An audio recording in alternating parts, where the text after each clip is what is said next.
नमस्कार साथियों, आज हम एप्लाइड फिजिक्स में चैप्टर 3 एंड चैप्टर 5 के ऑब्जेक्टिव क्वेश्चंस के बारे में अध्ययन करेंगे। इसमें पहला क्वेश्चन है, इनमें चैप्टर है अपने ध्वनि तरंगे और द्रव्यों के गुण, properties of liquid and sound waves. इसे पहला क्वेश्चन है, देखिए, ताप बढ़ने पर जल का पृष्ठ तनाव, जैसे जैसे ताप बढ़ा जाता है तो जल का पृष्ठ तनाव घटता है, बढ़ता है, वही रहता है, नन ऑफ दीज। तो हम जानते हैं ताप बढ़ने पर जल के पृष्ठ तनाव में लगातार कमी आती जाती है, यानी ताप बढ़ने पर जल का पृष्ठ तनाव घट जाता है। तो हमारे लिए ऑप्शन आएगा ए। क्वेश्चन नंबर 2, पृष्ठ तनाव का मात्रक होता है। पृष्ठ तनाव होता है प्रति एकांक लंबाई पर लगने वाला बल। द्रव की पृष्ठ पर खींची गई स्पर्श रेखा, काल्पनिक रेखा की लंबाई के लंबवत जो बल लगेगा वो क्या कहलाएगा? जल का पृष्ठ तनाव। पृष्ठ तनाव प्रति एकांक लंबाई पर लगता है, तो इसके लिए मात्रक हो जाएगा न्यूटन बटा मीटर। तो हमारे लिए ऑप्शन क्या आएगा? न्यूटन अपॉन मीटर, यानी सी। स्टोक के नियम का सही सूत्र है। स्टोक के नियम का सही सूत्र होता है 6 बराबर 6 पाई ईटा आर वी टी। ये टर्मिनल वेलोसिटी है, ये रेडियस ऑफ स्फीयर, इसको हम द्रव में गिराते हैं। ईटा उसका श्यानता गुणांक द्रव का, आई का मान 22/7, 6 का 6 से मान, एफ है लगने वाला श्यान बल। तो स्टोक के नियम की सहायता नियम से जो सूत्र निकालते हैं अपन श्यान बल का, ए बराबर 6 पाई ईटा आर वी टी। तो हमारे वाले ऑप्शन होगा बी। सस्पेंसिव बल कार्य करता है।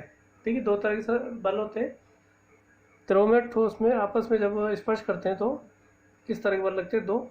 एक तो होता है ससंजक बल जो समान अणुओं के बीच लगता है, और एक होता है आसंजक बल, एडेसिव फोर्स, और एक कोहेसिव फोर्स। तो ससंजक बल होता है वो समान अणुओं में लगता है, और आसंजक बल होता है वो अलग अलग प्रकार के अणुओं में लगता है। तो ससंजक बल के लिए हमारे ऑप्शन होगा ए। पृष्ठ तनाव का मात्रक क्या होता है? एक मात्रक होता है न्यूटन बटा मीटर। एक और होता है कि द्रव के पृष्ठ में वृद्धि करने के लिए प्रति एकांक क्षेत्रफल में किया गया कार्य जल का या द्रव का पृष्ठ तनाव कहलाता है। तो पृष्ठ तनाव का उस समय फॉर्मूला होता है T बराबर W अपॉन डेल्टा ए, यानी कार्य बटा क्षेत्रफल में विस्तार। तो कार्य का मात्रक होता है जूल और क्षेत्रफल का मात्रक होता है मीटर स्क्वायर। तो हमारे लिए ऑप्शन क्या हो जाएगा? सी। नेक्स्ट क्वेश्चन है, शुद्ध जल और साफ कांच के लिए स्पर्श कोण क्या होता है? स्पर्श कोण का मतलब होता है कि जब कोई द्रव इस ठोस के संपर्क में आता है तो उनके स्पर्श बिंदु पर ठोस की सतह पर स्पर्श रेखा और द्रव की सतह पर स्पर्श रेखा के बीच का कोण स्पर्श कोण कहलाता है। शुद्ध जल और साफ कांच के लिए स्पर्श कोण का मान हमेशा कितना होता है? 0 डिग्री। ऑप्शन हो जाएगा हमारा सी। जब केशिका नली, कांच की केशिका नली को जल में ऊर्ध्वाधर डुबोया जाता है तो नवचंद्र यानी मेनिस्कस का आकार कैसा होता है? जब कांच की केशिका नली को जल में डुबोया जाता है तो जल कुछ ऊपर चढ़कर रुक जाता है, तो उसमें जो पृष्ठ होगा वो कैसा होगा? अवतल। केशिका नली के अंदर जो पृष्ठ होगा कैसा होगा हमारे लिए? अवतल। तो नवचंद्र यानी मेनिस्कस का आकार कैसा होगा? अवतल। दो क्रमागत प्रस्पंदों के मध्य की दूरी,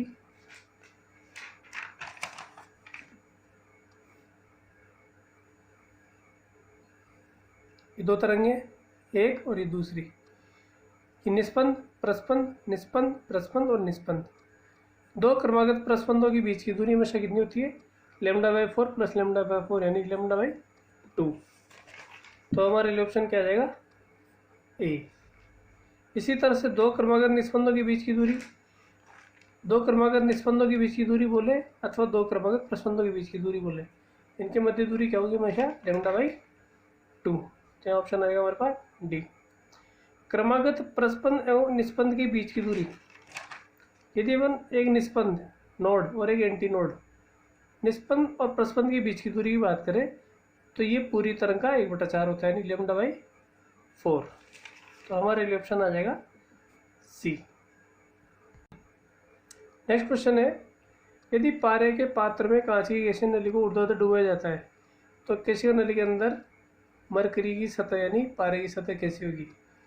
देखिए, जब केशिका नली को पारे में डुबाया जाता है, उस परिस्थिति में क्या होता है कि ये मान लो केशिका नली है, इसको पारे के अंदर डुबाया गया है, तो पारे की बाहरी सतह, बाहरी जो बाहर केशिका नली के बाहर जो पारा होगा उसकी सतह तो ज़्यादा ऊपर होती है, और अंदर केशिका नली के अंदर जो पारा है उसकी सरफेस नीचे होगी, यानी कि केशिका नली में पारा उतरेगा। ऐसी कंडीशन में क्या होता है, क्योंकि स्पर्श कोण क्या होता है, अधिक कोण होता है। ये ठोस की सतह पर स्पर्शरेखा और द्रव की सतह पर स्पर्शरेखा के बीच, क्योंकि ये पृष्ठ कैसा होगा, उत्तल, तो स्पर्श कोण कितना होगा इसमें, अधिक कोण। इस कंडीशन में ये हमसे पूछता है केशिका नली के अंदर पारे की सतह कैसी होगी, तो होगी हमारे लिए उत्तल। ऑप्शन होगा हमारे पास बी। अनुनाद नली क्या है, एक प्रकार का किस तरह का वायुस्तंभ है, क्योंकि वायुस्तंभ वो होता है जिसमें ध्वनि तरंगें उत्पन्न की जा सकती है। एक तरफ बंद है और एक तरफ खुला है, क्योंकि अनुनाद नली में एक तरफ तो वायु जो पाइप है खुला रहता है और एक तरफ उसमें पानी भरा होता है, तो ये वायुस्तंभ हमारे लिए क्या होगा, बंद वायुस्तंभ, क्लोज आर्गन पाइप। ऑप्शन होगा हमारे पास बी। बंद वायुस्तंभ में प्रथम अधिस्वरक मूल स्थिति का कितने गुना पर आता है। क्योंकि बंद वायुस्तंभ होता है, तो बंद वायुस्तंभ में पहली कंडीशन होगी हमारे लिए ये वाली, ये मान लीजिए पानी भरा हुआ है अनुनाद नली में, ये निस्पंद और ये प्रस्पंद। दूसरी कंडीशन क्या होगी, प्रस्पंद नीचे आ जाएगा। दूसरी अनुनाद स्थिति में निस्पंद प्रस्पंद। अब इसके आगे क्या आना चाहिए, निस्पंद, लेकिन निस्पंद खुले सिरे पर नहीं बनकर प्रस्पंद बनता, खुले सिरे पर क्या बनता है, प्रस्पंद, तो निस्पंद और नीचे आ जाएगा, तो खुले सिरे पर क्या बनेगा, प्रस्पंद। यानी कंडीशन क्या हो जाएगी कि पहली जो मूल आवृत्ति है उसके प्रथम अधिस्वरक मूल अधिस्वरक यानी मूल स्वर का कितने गुना पे आता है, ये निस्पंद प्रस्पंद, तो 1 2 3 कितने गुना पे आए, ये λ/4 हो जाएगा, तो ये कितना हो जाएगा 3 λ/4, यानी कितने गुना पे आएगा, 3 गुना पे। ऑप्शन हो हमारे पास सी। अनुनाद नली में शिरा संशोधन का मात्रक क्या होता है। क्योंकि शिरा संशोधन एक तरह की दूरी होती है। कुल अनुनाद नली में क्या होता है कि प्रस्पंद है वो नली के सिरे पर न बनकर उससे कुछ ऊंचाई पर बनता है। ये जो प्रस्पंद है ये नली के सिरे पर न बनकर इससे कुछ ऊंचाई पर बनेगा। तो यहाँ से आता है कि दूरी होगी एक तरह से, जिसको अपन क्या बोलते हैं, शिरा संशोधन, सिरे से प्रस्पंद की बीच की दूरी। तो इसका मात्रक क्या होगा हमारे लिए, मीटर। ऑप्शन आ जाएगा हमारे पास बी। तरंग वेग का मात्रक, तरंग वेग का मतलब नहीं, एक तरह से वेग का मात्रक, तो वेग का मात्रक क्या होता है हमारे पास, मीटर/सेकंड। ऑप्शन होगा हमारे पास डी। नेक्स्ट क्वेश्चन है, वायुस्तंभ के खुले सिरे पर हमेशा क्या बनता है। क्योंकि वायुस्तंभ है, ये इस तरह से वायुस्तंभ होता है, ये दोनों तरफ खुला होता है, इसको खुला वायुस्तंभ बोलेंगे, एक तरफ से बंद कर दिया जाता है इसको बंद वायुस्तंभ बोलेंगे। वायुस्तंभ के खुले सिरे पर हमेशा क्या बनेगा, प्रस्पंद यानी कि एंटी नोड। तो हमारे लिए उत्तर हो जाएगा ए। निम्न चित्र में एक खुला वायुस्तंभ दर्शाया गया है, इसमें एम और ओ बिंदुओं के बीच की कुल दूरी कितनी होगी। तो ये खुला वायुस्तंभ था, एम पॉइंट यहाँ पर है, ओ पॉइंट यहाँ पर है, इनकी बीच की दूरी कैसे नापेंगे अपन। देखिए यहाँ पर क्या है, प्रस्पंद निस्पंद, इनकी बीच की दूरी क्या होगी, λ/4। निस्पंद से प्रस्पंद के बीच की दूरी पुनः क्या होगी, λ/4। वापस प्रस्पंद से निस्पंद तक चलेंगे एम पॉइंट तक आने के लिए, तो दूरी कितनी होगी, λ/4। तो टोटल दूरी कितनी हो जाएगी, 1 2 3 यानी 3 λ/4। ऑप्शन हो गया हमारे पास बी। एक अन्य क्वेश्चन है, प्रस्पंद वायुस्तंभ के खुले सिरे पर बनता है, यानी खुले सिरे पर हमेशा क्या बनता है, प्रस्पंद।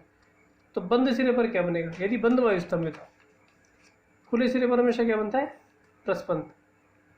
मान लीजिए बंद सिरा है, स्थिति होगी, ध्वनि तरंगे आएगी, टकरा कर वापस जाएगी। खुले सिरे पर हमेशा क्या बनेगा, प्रस्पंद, और बंद सिरे पर हमेशा क्या बनता है, निस्पंद। तो हमारे लिए ऑप्शन क्या हो जाएगा, बी।